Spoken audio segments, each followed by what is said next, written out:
কাহিনীটা হচ্ছে 2008 সালের ইলেকশন কিভাবে হয়েছে সেটা হচ্ছে এই দুইটা কাপ দিয়ে ধরে না এই কাপটা আপনাদের সবাইকে দেখানো আপনারা সবাই তুলে গেছে যেটা ফাঁকা ফাঁকা না এই ফাঁকা আপনারা সবাই ভোট দিচ্ছেন ভোট দিতে দিতে কি হয়ে গেল পূরণ হয়ে গেল এটা পূরণ হয়ে গেল তো এখন এটা পূরণ হয়ে গেছে ভোট হয়ে গেছে আমি কি করবে এটা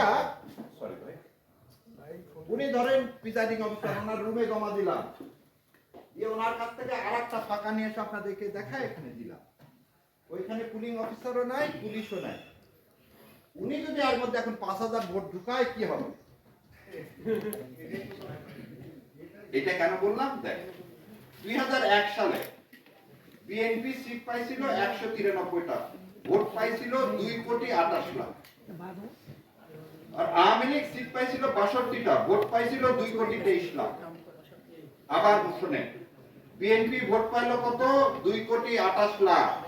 সিট পাইল কত 193টা আর আওয়ামী লীগ পাইল 2,23,00,000 সিট পাইল কত 62টা 5 লাখ ভোটের ব্যবধানে সিটের ব্যবধান কত ডবলেরও বেশি 5 লাখ এখন 300 আসনে ভাগ দেন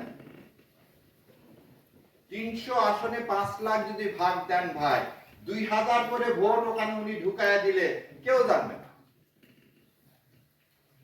জানবে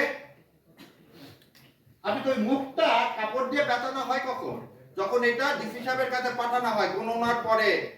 এটা তো আমি গণনার আগে ওনার কাছে দিলাম কই ইলেকশন কমিশন এটা নিয়ে এটা তো আমরা বারবার চিৎকার করে